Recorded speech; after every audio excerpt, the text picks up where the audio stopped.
Bien, señores, retornamos acá en Ahora por la Super 7, edición dominical. Recordar que estamos en la radio en la 107.7 FM, en la televisión, en Ahora TV Canal 3 y en todas las plataformas digitales de la cadena ACD Media. Bien, para dar continuidad a nuestro programa del día hoy, 21 de junio de 2026, en este momento pasamos a lo que es una entrevista principal de nuestro programa con el señor Andrés Rojas, quien es consultor empresarial y catedrático ante recintos universitarios. Adelante, señor Andrés. Muchas gracias. Gracias, Bienvenido. muy buenos días, muchachos. Un placer estar de nuevo por aquí con ustedes.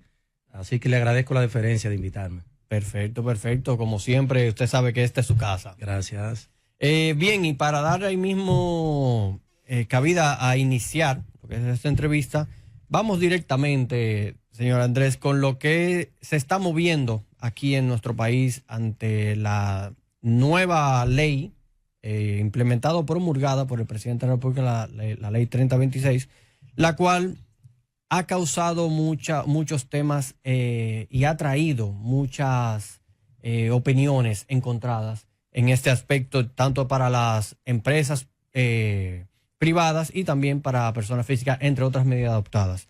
Cuéntenos, señor Andrés, ¿cuál es el impacto real que estarán percibiendo estas microempresas y pequeñas empresas, las cuales han sido unas quizás de las más beneficiadas en esta nueva reforma? Correcto, sí. Bueno, hay un avispero realmente, ¿no?, con la situación de la reforma, aunque han usado un eufemismo para titular la reforma, ¿verdad? No se ha usado la palabra reforma para evitar el impacto negativo que tiene. Porque como decía en una intervención anterior que vine aquí con ustedes hace un tiempito, los impuestos generan precisamente eso, una reacción adversa. ¿Por qué? Porque el mismo término, el mismo origen de la palabra, la etimología, impuesto, es porque es una imposición, es obligatorio. Es decir, el Estado tiene el monopolio de la violencia que te impone y te extrae recursos de tu bolsillo para poder financiar, como decían ustedes hace un momento en el segmento anterior, los servicios, las obras de infraestructura que se ofrecen a los países. Estamos de acuerdo en eso, o sea, no hay otra forma. Los estados no generan riqueza, no tienen empresa. Somos los ciudadanos que producimos riqueza, los empresarios, los emprendedores, los trabajadores, los empleados. Entonces, esos impuestos lo que se espera es que sean usados de una manera productiva, no de una manera parasitaria como regularmente nosotros experimentamos, sobre todo en nuestros países, donde hay muy poco control de las finanzas públicas y el dinero se gasta sin ningún tipo de conciencia. Entonces, el tema del caso nuestro, República Dominicana, específicamente con la situación actual de estas medidas fiscales, tiene un impacto muy negativo para las micro, pequeñas y medianas empresas, o MIPYMES, como la conocemos con el acrónimo. ¿Y por qué? Bueno, porque ese es el tejido del ecosistema empresarial de República Dominicana, que representa 98% de todas las empresas formales que existen en República Dominicana. Pero más allá de eso, generan empleos por más de 2 millones, representando el 54% de la mano ocupada formal que tenemos en República Dominicana.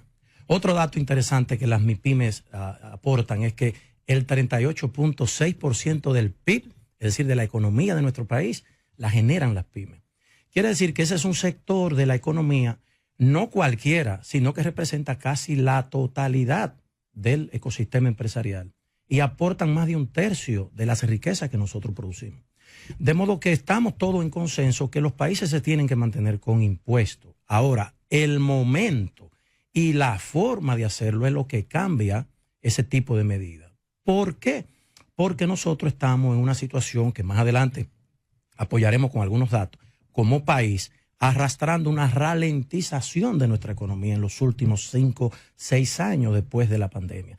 Una ralentización es que la economía, aunque está creciendo, no crece a su potencial histórico, que es de un 5%, y está creciendo promedio 2.1, es decir, estamos a menos del 50% de la capacidad de generar riqueza que tenemos.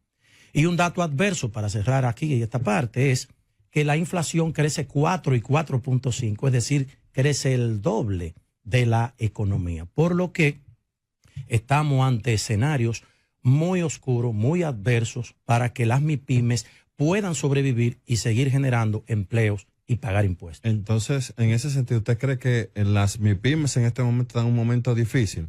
Y esto según lo que yo he visto, nos dicen que va a favorecer lo que ha pasado, y veo las clasificaciones que tenemos de las diferentes empresas. ¿Qué usted nos puede aportar? ¿Le va a favorecer los cambios que están haciendo ahora mismo, que le han llamado anticrisis, pero yo le llamo reforma de impuestos? ¿Le va a afectar bastante a la economía dominicana lo que es sacarle 50,000 millones de pesos a las MIPYMES y a todas las empresas? Es muy buena tu pregunta, porque lo primero que vamos es a establecer la clasificación de las MIPYMES. ¿Por qué son MIPYMES? ¿Y dónde cae cada tipo de empresa? Hay 3 categorías. Las micro, 4, las micro, las pequeñas, las medianas y las grandes empresas. Las micro entran dentro de una escala donde tienen hasta 10 empleados y sus ventas no superen 9 millones de pesos anuales. Claro, esa es la actualización hasta hace 2 años atrás que tenía el Ministerio de Industria y Comercio y MIPYMES.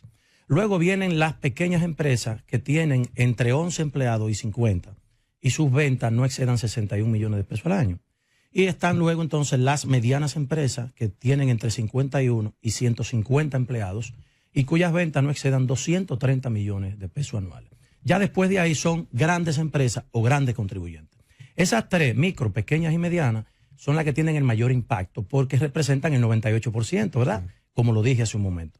Entonces, las micro, que son las que están en la primera categoría, en el primer rango, con 10 empleados, hasta 10 empleados, y que no vendan más de 9 millones al año, han entrado ahora en este proceso de ajuste fiscal donde se le ha eliminado el pago del anticipo a las micros. Sin embargo, esas son las micro que son personas jurídicas, ¿sí? No personas físicas. Porque si son personas físicas, es decir, que están constituidas, no con un RNC de personería jurídica, sino con su cédula como persona física, entonces tiene otra modalidad el anticipo, que es que si no ha sido retenido la totalidad del impuesto sobre la renta por el servicio que prestó, entonces tendrá que pagar anticipo por la otra diferencia de la retención que esa persona a la que le vendió el servicio no le retuvo. Es decir, yo invito a todos los empresarios, MIPYME, que lean la ley, la 30-26, para que se informen, se documenten o que busquen asesoría también de profesionales que los pueden ayudar a entender en qué situación queda su empresa con este marco ahora, nuevo marco fiscal, y cuáles son las acciones a tomar para que puedan sobrevivir. Porque realmente, como ustedes lo han estado señalando repetidas veces en el programa de hoy, es una situación que va a poner en jaque a las MIPYMES. ¿Por qué? Porque las MIPYMES son el grupo de empresas que tienen la mayor debilidad estructural, pero sobre todo financiera. Y las reformas lo que hacen es cargar más los costos operativos de las MIPYMES. Muy bien. Considerando que las MIPYMES representan aproximadamente el 54.4% del mercado laboral, como mencionó anteriormente, estos nuevos cargos impuestos por el gobierno podrían ocasionar de que estas empresas hagan despidos masivos de su personal. Sí, en muchos casos. ¿Por qué? Bueno, porque eso le va a generar mayor carga, costos laborales, costos operativos. El tema de la facturación electrónica le está generando también a las MIPYMES carga económica, ¿verdad? De costos operativos, porque ahora hay que adquirir softwares, hay que pagar asesorías contables, hay que tener nuevos procesos administrativos para que el personal entienda el proceso de facturación electrónica, y lo que termina sucediendo es que esas pymes o despiden personal o detienen su proceso de contratación. Si tenían algún proyecto de expansión y crecimiento, lo van a detener, porque eso va a generar la necesidad de mayores recursos financieros. En mi experiencia como consultor, en nuestra firma tenemos casos de clientes que recientemente estuvimos evaluando proyectos de expansión, uno de ellos con una inversión de más de $1 millón para abrir una sucursal de su empresa en Moca, y una vez que hicimos el análisis de financiero, el modelo financiero con las proyecciones, se echó para atrás el proyecto, hubo que detenerlo porque el momentum, como se dice en inglés, el momentum en el que estamos, tanto económico del país como también este nuevo paquetazo fiscal, ha hecho que esos empresarios que incluso tienen capital, tienen recursos, lo piensen 2 veces antes de salir a invertir para expansión, porque no está asegurado que la economía pueda sostener ahora crecimiento empresarial. Entonces están siendo prudentes, precisamente porque estas medidas lo que hacen es que generan mayores cargas de costos operativos para las empresas. Muy bien, vamos a preguntarle qué van a necesitar las empresas para poder mantenerse vigentes y sobrevivir en este contexto de dificultad. Yo creo que lo primero que van a necesitar es que el Estado diseñe políticas más flexibles. No estoy diciendo que no se cobre impuestos. Al contrario, de hecho, República Dominicana es uno de los estados más deficientes recaudando. Lo aclaro. Deficiencia recaudatoria. No quiere decir que no recauda, porque los que sí pagamos impuestos pagamos por encima de lo que debiéramos pagar. El punto es la informalidad y la evasión fiscal que hay en nuestro país. Entonces, lo que vemos es que en vez de que se tomen acciones para perseguir, formalizar a aquellos negocios que están fuera del sistema, eficientizar la recaudación con la informalidad, minimizar la evasión con los que actualmente pagan pero que evaden, esas son medidas que pueden ayudar a recaudar más recursos que las medidas fiscales que se están tomando ahora. Entonces, las empresas lo que van a necesitar es que el Estado piense que esas empresas son las que generan la riqueza para que el Estado se mantenga. Y por otro lado, el Estado, yo considero, debe eficientizarse, debe reducirse. Tenemos un Estado muy grande, muy costoso. Nos cuesta mucho el Estado que nosotros tenemos en un país tan pequeño, ¿sí? Es por eso que estamos arrastrando déficit estructural por décadas. ¿Y qué es un déficit estructural? Bueno, que no obedece a una coyuntura momentánea, sino que ya es una cosa que es una práctica. Es como si lo comparamos a nuestra economía en el hogar.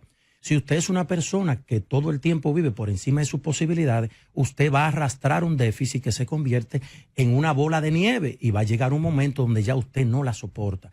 Y si sigue tomando prestado, su problema crece cada vez que usted toma prestado. Entonces eso está pasando con nosotros en República Dominicana. Los recursos que recaudamos como Estado son suficientes para sostener nuestro país con servicios básicos de calidad por el tamaño y la densidad poblacional que tenemos. Sin embargo, la malversación, la mala administración, la deficiencia en la gestión de administrar finanzas públicas es lo que nos ha traído a donde estamos. Estos son lodos de aquellas lluvias, ¿de acuerdo? Es decir, que hay recursos suficientes, lo que están es mal administrados. Bien, en ese sentido, Andrés, en esta misma reforma se han mencionado algunas exenciones que podrían aplicarse para precisamente el sector empresarial y con esto también pues poder mitigar algunos de los posibles efectos negativos que podría causar. Cuéntenos cuáles serían estos o qué podría ser posible para poder bajar un poco el costo de todo este precio que podríamos pagar. La ley fue promulgada apenas hace 72 horas, ¿verdad? Sí. 3 días. Yo no he tenido la oportunidad de leerla completa entre todos sus capítulos. No sé aún cuáles son esas exenciones. Sin embargo, ese es un punto muy importante que lo trajera a colación. Las exenciones fiscales en República Dominicana tienen un alto peso para las finanzas públicas, de miles de millones de pesos que han llegado a representar en algún momento el 5% del PIB. Eso es mucho dinero. Pero ¿qué pasa? Que esas exenciones están orientadas a sectores que era con el objetivo de que se desarrollaran, se establecieran y aportaran al crecimiento económico del país, pero ya se establecieron, ya se desarrollaron, ya son robustos, ya son imperios, como el sector turismo, zona franca y otros. Es decir, ¿hasta cuándo los vamos a subvencionar? Creo que también ahí hay que considerar medidas objetivas para descargar un poco las finanzas públicas de las exenciones fiscales. Para que tengamos una idea, nosotros tenemos un déficit fiscal, es decir, más gasto que ingreso, de equivalente al 3.5% del PIB, según cerró el informe del año 2025. 3.5% del PIB. Pero nosotros tenemos un problema y es que la deuda pública de República Dominicana, y esto incluye la deuda financiera y la no financiera, la no financiera, que es aquella deuda que no se pagan intereses por ella, representa el 48% del PIB. Pero cuando sumamos el Banco Central, que es la deuda financiera, suma el 59%, es decir, casi el 60%. Y finalmente, los subsidios al sector eléctrico y al combustible nos cuestan diario 320 millones de pesos, 112 mil millones de pesos anuales. Si el Estado fuera administrado con los criterios del sector privado, si el Estado fuera administrado con los criterios de gestión del sector privado, yo estoy seguro que todas esas cosas fueran controladas, se eficientizaran. Pero como es dinero público, bueno, lo más fácil es que salgamos a buscar más dinero. ¿Y cómo salimos a buscar? El Estado sale a buscar más dinero con impuestos o con deuda. Y eso lo que hace es que está comprometiendo el futuro económico de las nuevas generaciones de dominicanos. Yo quiero preguntarle, le voy a leer textualmente algo sobre la 3026 para que veamos el contexto. En el párrafo 3 dice, en el caso de las personas jurídicas y de negocios de único dueño, clasificados como microempresas, quedan exentas del pago de anticipo. Y hay un párrafo 4 que hace referencia a ese mismo. Las personas físicas no pagarán el anticipo establecido en el presente artículo cuando la totalidad de sus ingresos haya pagado impuestos sobre la renta por la vía de la retención. Cuando solo una parte de las rentas de la persona física haya pagado el impuesto por la vía de la retención, el anticipo se aplicará sobre la porción de los impuestos que no ha sido objeto de retención. Y mi pregunta va porque han dicho que le iban a quitar el anticipo a las pequeñas empresas, pero aquí yo veo un párrafo que dice que es siempre y cuando se cumpla algo. Explíquenme un poco sobre eso. Es correcto. Ahí hay lo que se llama una condición. Sí, una condición es sí, tal cosa, aplica lo otro. Sí, de hecho, actualmente es así. Si uno como profesional independiente vende un servicio a una empresa, esa empresa lo que debe de hacer es retenerte el total del porcentaje que aplica para el impuesto sobre la renta, es decir, ese impuesto que pagamos por algún ingreso que obtenemos como profesionales independientes. Si resulta que esa empresa solo retuvo una proporción de ese impuesto, entonces usted como profesional independiente será responsable de reportar y pagarle a la Dirección General de Impuestos Internos esa proporción que quedó exenta de retención a la empresa que usted le sirvió. Eso está transparente, ahí no hay ningún truco oculto. De hecho, actualmente no creo que sea muy diferente. Sin embargo, lo que debió hacerse es que también eso estuviera exento total, sin ninguna condición. Claro, porque también una EIRL o empresa individual de responsabilidad limitada es una microempresa. Pero disculpa, mi preocupación no es porque esté ahí, sino fue porque lo que se vendió al público es que le quitaban el anticipo de plano. Pero te dicen que te quito el anticipo por esto, pero luego te digo que sí te lo voy a retener por otra vía. Es correcto. Recuerden que esos proyectos son muy complejos del gobierno venderlo. De hecho, tienen que contratar asesores, sentarse para que creen el discurso, ¿verdad? Que cómo es que lo vamos a presentar para evitar la menor resistencia posible al proyecto. Fíjense que la Cámara, en el Congreso, el proyecto fue aprobado y a las 8 o 10 horas de haber sido aprobado, el presidente la promulgó. Es decir, había una prisa terrible. Demasiado rápido. Cuando tenemos leyes que son enviadas al Poder Ejecutivo y duran meses, y el presidente la observa y la devuelve. Lo que se evidencia es que ahí nadie leyó. No, de hecho fue así. O sea, lo que se supone. Ya se sabía lo que iba a pasar. Eso fue todo listo. Pero yo quiero decirle lo siguiente. Ustedes saben que el gobierno cometió el error de unificar el Ministerio de Planificación, de Economía, Planificación y Desarrollo con Hacienda. Sí. Entonces, el verdugo, que es Martín Díaz, quien preparó este paquete fiscal, es la persona que le va a tocar en ese mismo ministerio decir cómo se va a desarrollar la economía, porque economía, planificación y desarrollo está junto con Hacienda.